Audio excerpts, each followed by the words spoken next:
All right, my friends, it's going to be a fun one. I took all my earnings records and extrapolated that to assumed earnings going forward. My taxes I paid into Social Security used real world numbers from 1984 till today, and then extrapolating some assumed rates of return going forward to see, to see how much better I could have done on my own relative to having paid Social Security taxes. Now, I want to point out something. It seems this is just another false dichotomy. Either you're for against or you're for Social Security, and that way Social Security is the best thing since sliced bread, and anyone who argues hates Social Security, or you're against Social Security, and that way Social Security is the worst thing ever happened. It's a Ponzi scheme, and anyone who argues doesn't realize the incompetence of the government. I just don't believe that. It's a false dichotomy. It's not mutually exclusive. It's okay to say that Social Security isn't run as well as you could have done specifically for your own. But guess what? It's a huge system, gigantic. It's not run specific for you. So it's okay to say that. And also to say Social Security provides a benefit that is of value. So right now I did a video about a week and a half ago on Social Security. It's just, there's no way it's no way it's going to beat what you could have done on your own. Just not. And this guy is just hammering me on that. I'm like, dude, you're completely, it's just weird. I was like, okay, at this stage I don't care. But I'm just saying, it's like, he's throwing all these stuffs out there, arguing here, that's a straw man, then going over here, and just, it's like whack-a-mole. So I'm done arguing with the guy. But his insinuation is, if you challenge Social Security at all, that means you don't like it in the least. And I don't get that. On the other hand, we got people saying don't use Social Security because it's a Ponzi scheme because Obama or freaking Reagan or whoever is bankrupt, and I don't get that either. I think Social Security is a wonderful tool that helps a lot of people out of poverty, which is what it's always intended to be. I also think you can retire on Social Security without question. Without question, that's my next book, which I'm working on now. But that doesn't mean it's done as well as you could have done on your own. I don't care what a stupid Urban Institute study says. I could have managed my money better. Would I have is a different story. I don't know. But I could have. So we're going to dive into this. It's fun, actually, because I like doing spreadsheets. And I got a kick out of it. So I wake up in the morning, and this just took me off my game because I was wanting to do something else. And then I said, well, I had this on the back of my mind, and the minute I start doing the spreadsheet, it never stops until I get it done. So I'm going to share it with you here. All right, so what we're going to do, if you don't like spreadsheets, my friends, this is not your video. We're going to go back to all my taxable, this is me, my taxable Social Security earnings. I'm going to share it with you. I don't care. All right, then we're going to take the tax rates, which is exactly what Social Security was taxing you from you and your employer. We're going to take the dollar amount of taxes that I paid, the actual dollar amounts. We're going to take the dollar amount of tax I paid with my employer's tax. We're going to look at what the S&P 500 did, all right? And then we're going to do an average, and I'll show you what I'm talking about here in just a second, average return of that time going forward. I hope that makes sense. All right, and then we're going to show you, if I can get this, what the taxes would have been grown to after a certain point. And I'll show you again here in just a second. And then we're going to show you what it would have been with my employer taxes as well. I hope that makes sense. So, all right, let's go down here. So I'll walk you through and see what I'm talking about. So when I'm 14 years old, is my first work year, I made $156 of taxable Social Security, all right? Now, my tax rates, and don't worry about the indexing at this point. We'll dive into that later on. But the tax rate for an employee was 5.7.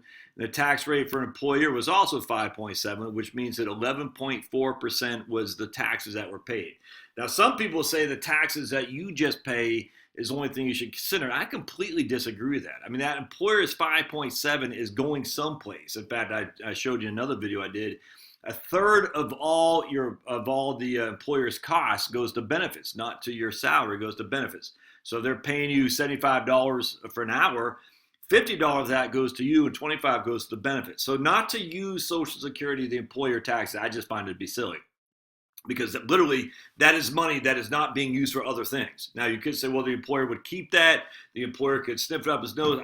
I literally don't know. But the facts are, by you having a job, it forces that employer to sacrifice 5.7% and now 6.2%, of which that employer could have given that as a form of salary, if that makes sense. In fact, I would argue it does make sense, because the fact there is no Social Security, you'd be that much more willing to take a higher salary and negotiate, say, I got to save for myself. So I will not agree with the argument that we shouldn't use the employer's side of it. I absolutely agree. Again, I get it. Some employers might not have paid that tax to you as a form of salary.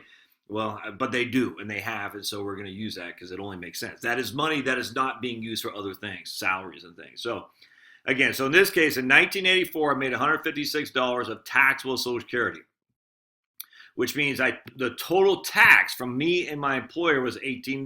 Now, in 1984, the S&P was up 5.96. So we take 5.96, we divide that by 100, and we times it, and we add 1. That gives us 1.0596, and that's just simply so we can use it to calculate returns going forward.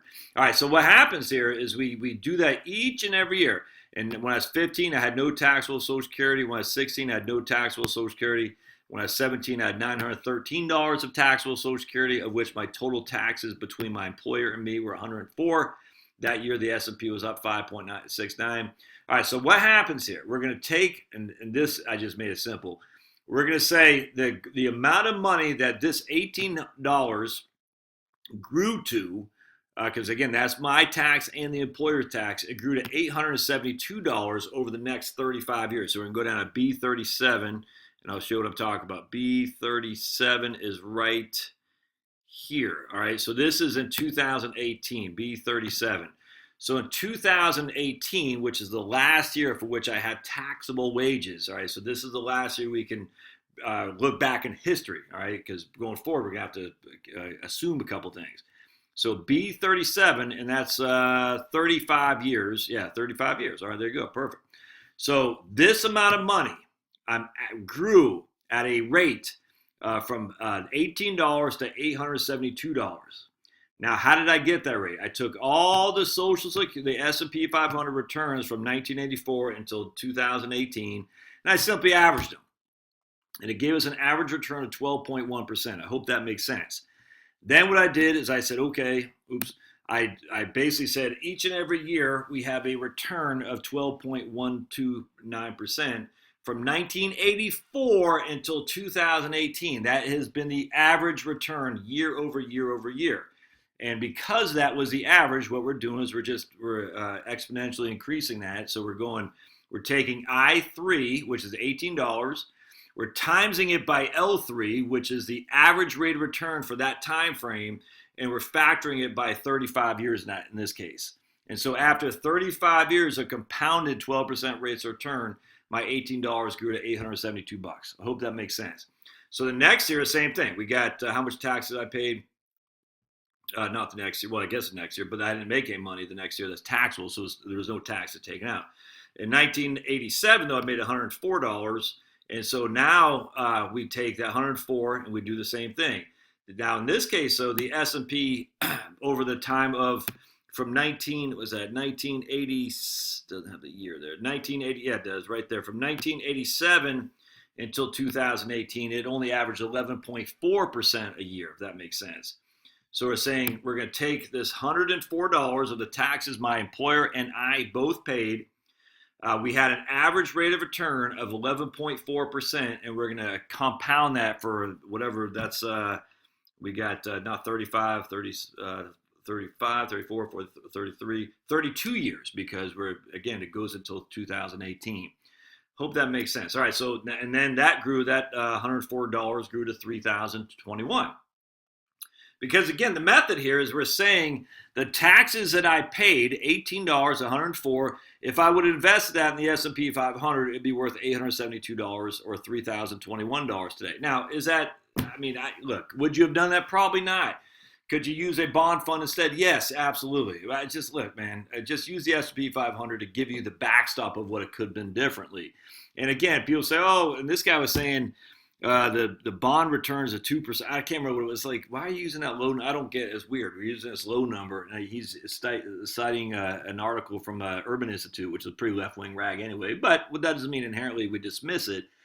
But they're just using a 2% real return. And after I saw a 2% real return, I didn't even bother reading it anymore, because I said, okay, well, why would we use 2%? If the idea is no different than a 401k or an IRA, I'm dollar cost averaging, and I'm trying to get as much growth as I can. I'd be dollar cost averaging to the S&P 500. That doesn't seem unreasonable to me at all. So, all right, dollar cost averaging. So, when all said and done, The $18 of taxes I put in 1984 is worth $872 at the end of 2018. The $104 I put in taxes in 1987 is worth $3,021 at the end of 2018. The $374 I put at the end of 1988 is worth $10,249. And again, because of that, we had 11.6%. 11.6% is the average rate of return of the S&P 500 from 1988 until 2018, if that makes sense. I mean, you can't just say the average rate of return from 1984 and use that across the board, because that would have made sense. I didn't get 12% rate of return from 1988 till 2018. I only got 11.6. I hope that makes sense. But still, that $374 grew to $10,249, and we just keep going down. And what you'll see here is you'll see towards the right here, the annual returns, or the average return, starts dropping. So here we have, what year is that? That's in 2000. So from 2000 until 2018, the average return of the S&P 500 was 6.4%, which just shows you how dastardly that that time frame was in that first decade, for sure. From 2001 till 2018, the average return was 7.2, and so on. Actually, let's see what it was from 2009, and then 2009 to 2018 is 13.6. So it's done incredibly well for the last 10 years. And what you'll see here is the amount of taxes I paid in 2009 was $10,000, not just me, but me and my employer, was $10,625. Over the next, whatever that is, 10 years, I guess. Yeah, 10 years, that averaged 13.69% a year, which means the total amount of growth of my employer and my taxes is $33,719. And we just keep doing that until 2018. Now, in 2017, I was still making good money.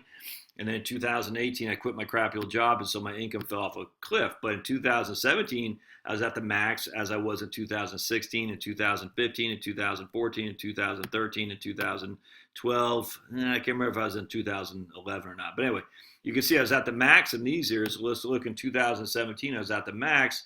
But in that case, because I only had 1 year, it was up 21.93%. So my money, let's see, we paid, no, it wasn't, that was the average was, average was 8.75%, because in 2017, we had a great year. The market was up 21%, but the following year, the market was down about 4.5%. So on average, it was only averaged 8.75. So that money, the taxes I paid in 2017, $15,773, is only worth $17,153 2 years later. The tax I paid in 2018 was only $3,076. It's basically about the same amount as the $3,076, because it was down a little bit, but I didn't round or anything. So that's how this works. I hope this makes sense. So basically what we're doing is saying, at the end of the day, factoring growth, all right, factoring growth, we take all these things, my employer and me have put in the equivalent of $605,000 of money, of taxes, into our Social Security. That makes sense. $605,000 if you factor growth. And just specific numbers, let's see here, right here, how much did we actually put in there? We go equal sum, and we put in actually $203,000. I keep going upside down. Yeah, 200. Let's make sure that's right. 3. Yep. We put in $203,000. Man, I know it's bouncing all over the place. I got this MacBook. I keep going back and forth. Taxes, play them. Yeah, right there. There we go. We put in $203,000 is what we put in. And so for anyone to sit there and say, look, you only put in $203,000 and you're going to get paid a significant amount of money more than that, well, that's just, I hate to say it's dumb. I mean, it's dumb, because that is the opportunity cost of having invested in the S&P 500, which is $400,000. So Social Security took out $200,000, but if I were able to do it on my own, I would have got $605,000, and that's including a pretty significantly, horrible decade of the beginning of the century. So I just don't. Anyone who says this is what you put in and they're done with it that's just dumb. In fact, it's even worse. Let's do the equals this. divide by 2. What other people will do is they'll say, oh, you only put $101,000 in taxes, Josh, and you're getting, I mean, $50,000 a year, so you've done great. I mean, that's just stupid. I hate to say it's a dumb argument. I only put $100,000 in taxes. I'm getting all this money. It'd be like saying on your 401k, your 401k is worth $1 million, but you only put in 200,000. So you're like, okay, but it's worth $1 million. Why is it worth $1 million? Because it has compounding growth. It's a weird argument to make, and I don't get why the pro Social Security guys, of which I'm one, would make that argument. I think it's misleading, disingenuous. If not, I don't know if it's ignorant, but it's just absolutely misleading. Again, my 401k, we'll just say, is worth $1 million, but I only put in $200,000. So let's just use the $200,000 as the example of how much I put in to see if it's valuable. That relative to what I'm getting back off my 401k on an income stream when I retire. That no one would do that, but yet somehow the proponents of Social Security, my inclination, a lot of these same guys with the Medicare for All people are going to say that you only put $100,000 in, and yet you're getting significant more than that. It just doesn't make sense. All right, so what do? So now we got $605,000 of what my employer and I both put in into Social Security for compounding it with the S&P 500. All right, but now we're not done. All right, because I'm only 48 today. So what I'm going to do is I'm going to make $50,000 a year for the rest of my life, my rest of my working career, and I plan on working until I'm 70. All right, so I say I'm going to make $50,000 a year from this year going forward until I'm 70 years old, and I'm going to increase it by 4%, which is the average wage index. All right, so we're going to increase that by 4%. Which is the average wage index that Social Security uses. Hope that makes sense. All right, so we're going to increase that every year. My wage is going to go to from $50,000 to $113,000 when I'm 70 years old. All right, so now because I'm self-employed, frankly, it doesn't matter. But now because I'm making $50,000, $52,000, $54,000, because that's the average wage index, is what the Social Security trustees assumes will be the average wage increasing index each and every year. The average wage index is essentially the cost of living for the wages, as the increases of the wages each and every year, and they're assuming it's going to be 4%. All right, so I'm paying 6.2, and my employer, in this case is me, is paying 6.2, so we are paying $6,200 a year to Social Security. The following year will be 64, 48, 67. You can see where that goes. And I'm just saying, look, I think I can get average returns of 6%. I'm not saying it's anything fantastic. It's certainly not low, but come on, man. If you think we can't get 6% of rate of return, I think we got something to consider for sure, because 6% isn't swinging for the fences. 2% dividend yields, 1% dividend buyback yields, if you want to use that. 4% earnings growth year over year, that's 7% right there. You want to take out dividend yield, dividend buybacks, that's still 6%. And 4% earnings growth year over year isn't much. And the S&P 500 right now is paying, I think, I can't remember. We'll just say 2%. So I think 6% is attainable without question, and I think that would be a nice number you should use if you're investing in equities, or 7. All right, so now what happens is, what are we going to do here? We're saying, in this case, we are going to say from when I'm 70 years old until today, and that'll be, 30, I think it's, so you got 49, there's 40 to 61. It's 30 more years, right? No, 22, but it's 22 more years. Okay, gotcha. So I have 22 more years of working. All right, so what I'm doing is I'm paying, this is the total tax I put in, right there. All right, we're paying, that is the total taxes we're putting in. All right, so now what we're going to do is my total employer plus my own taxes is going to grow at 6% a year to $21,000 in 22 years. So we're taking the total taxes we put in, which is $6,200, myself and my employer. We're getting a 6% rate of return, and then we're going to compound that for the number of years until I'm 70 when I retire. In this case, it'll be 22 years. All right, so that $6,200 when I'm 70 years old will be worth $21,000 at that point. The following year, we're putting $6,448 in total taxes. Again, we're getting that 6% rate of return.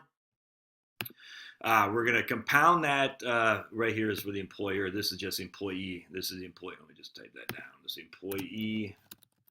This is both.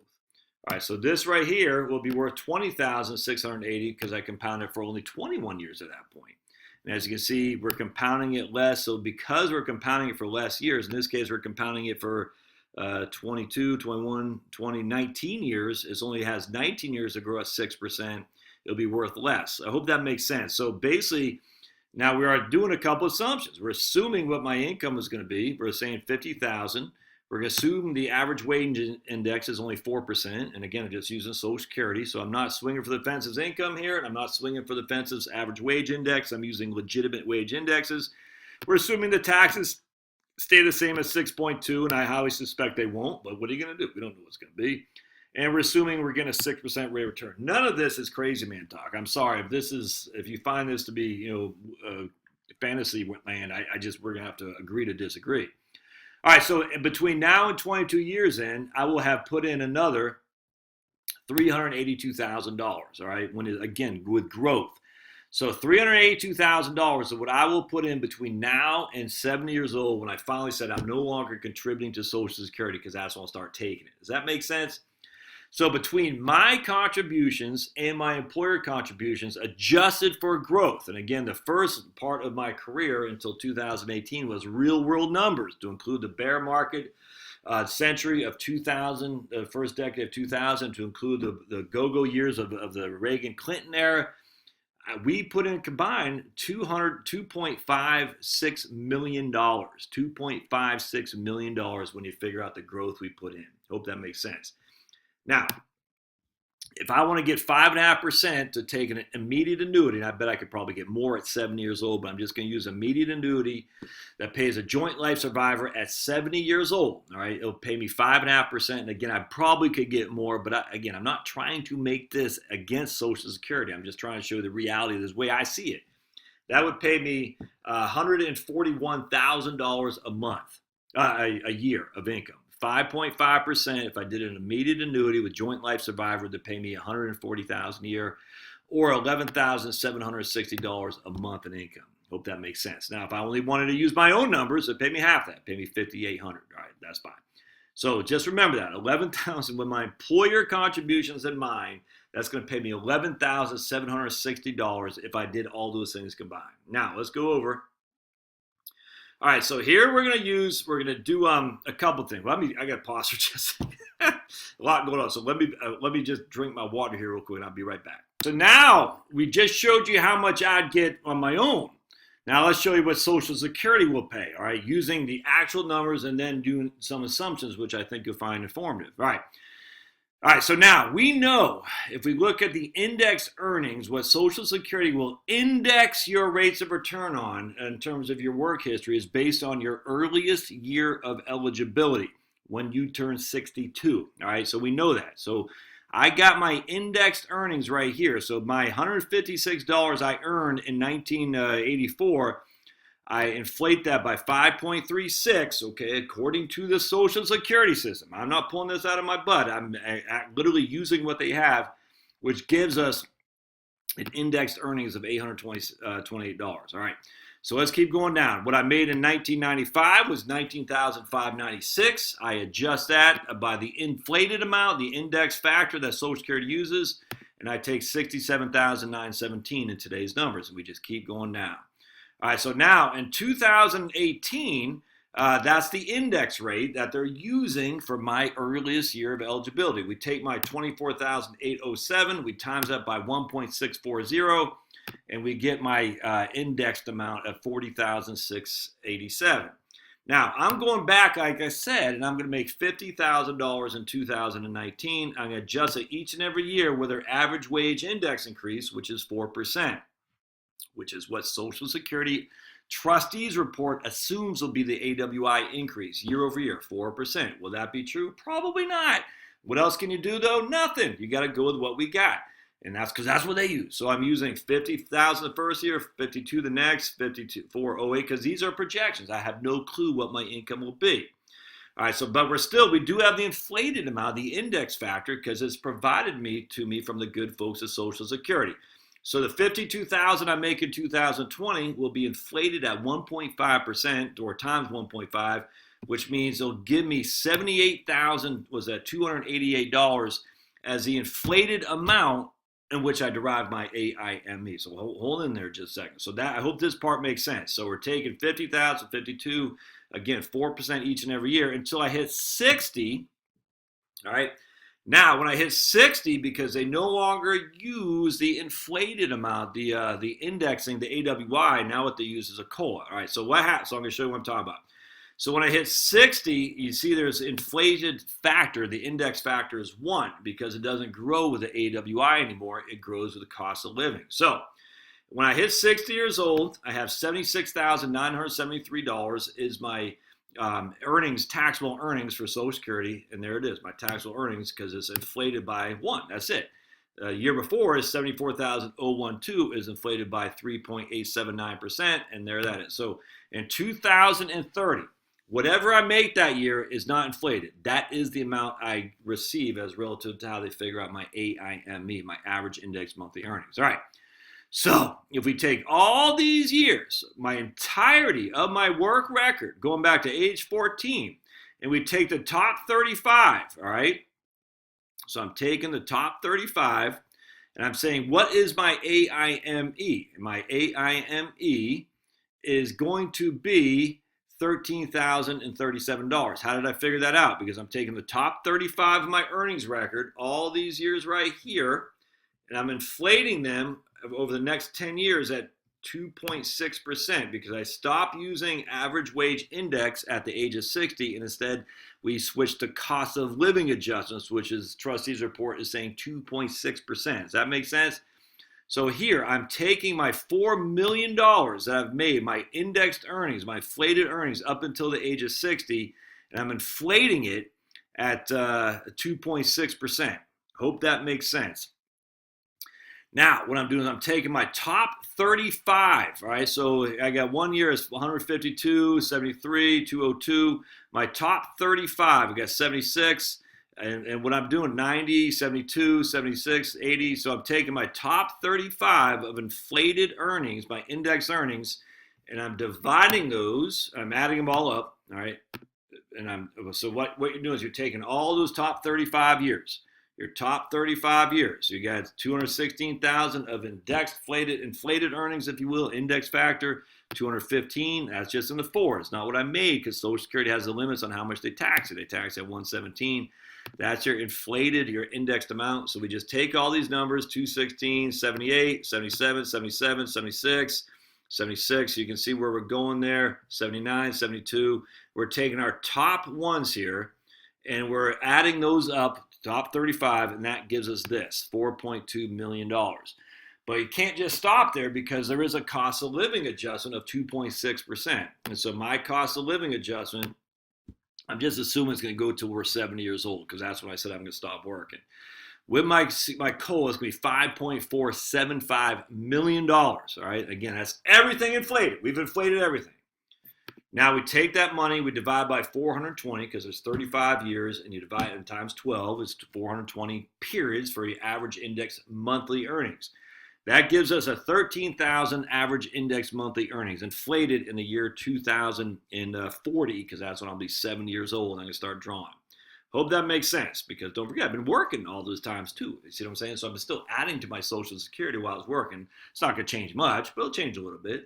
And so you can't just say stop at 60 because it doesn't stop at 60. You got to keep adding to it for sure, which I've done. All right. So, what do we do now? Now we go down. We say, okay, let's take a look at the bend points. I'm going to inflate these bend points as well. So we're going to inflate them at the, I think at the cost of living at 2.6% as well. So we're going to inflate these bend points. So basically we're just looking, where do we use the Social Security? Do we use the average wage index? I think we use average wage. Actually, let's see. We use 926 is what is in, I can't remember if I use 2.6 or 4. 926 times 1.04. Yeah, 4%. So we're inflating the bend points at the average wage index. And Frank, I'm not exactly sure if they're one for one. It looked pretty close when I looked at the numbers. So the bend points is how we figure out our Social Security payment, our PIA. And we got 3 bend points. So in 2019, the first $926 you make on your AIME, you get 90% of that. All right. The next amount next $4,657, you get 32% of that. All right. Any amount above 5583, because 926 plus 4657 equals 553, you get 15% about. Does that make sense? So the first 926, you get 90%. The next 4657, you get 15%. Any amount of 32%. Any amount above $5,583, you get 15%. And we're inflating this at 4% with the average wage index, and we're going to inflate it until 2040 when I hit 70 and I decide to hang it up and to start taking my Social Security. And of course, it'd be stupid not to take it because at that point, I mean, you don't get any more delayed earnings credits or anything like that. And actually, one I didn't do for delayed earnings credit. I'm just looking at PIA at this stage. I'm just looking at PIA. We can look at delayed earnings credits for sure. So with the PIA, but I just want to compare apples to apples. All right. So the PIA in this case, with an average index monthly earning of $13,000 when I'm 70 years old, my AIME will be $13,037. Woo! All right. So to go down here, we take, and when I'm 70 years old, we have an AIME of $13,037. The first bend point at that point would be $2,110. The next will be $10,612, and then the amount that's above $12,722 is this amount right here, $13,037 minus $12,722. And so what happens? The first bend point, I'll get 90% of that amount, which is I'll get 90% of $2,110, which is that right there. The next bend point, I'll get 32% of that amount. So I'll get 32% of $10,612, which is that amount right there. And then the next amount, I'll get 15% of this last bend point, which is this amount right here. All right. So we got what's not that amount. It's 13,037 minus this amount times 0.15. It'll be $47. So my primary insurance amount, adjusted for inflation, everything else is $5,342. All right, that's with the employer and my own taxes in there. What was my record on the before? It was going to be, what could I have got before? Bear with me just a second here. It was what, 5,500, is that what I said?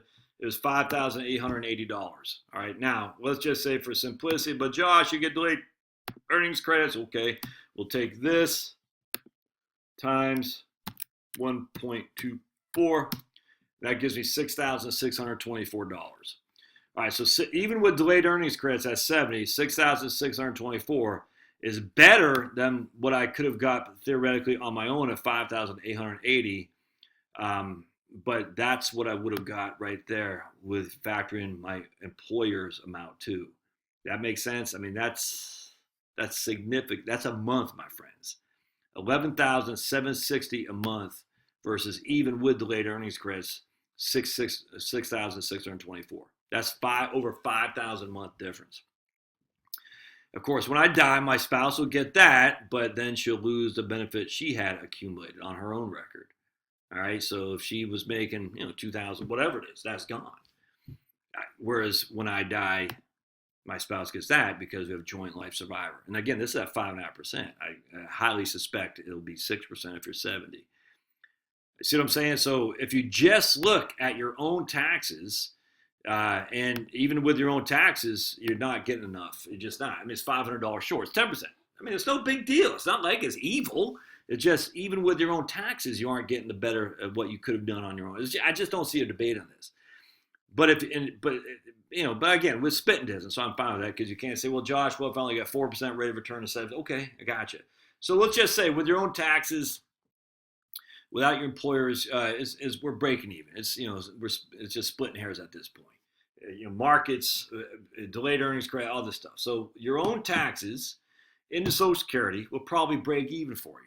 But that's only half the story. And I just don't understand these proponents who say Social Security is the best thing since sliced bread, why they don't look at the employer taxes too.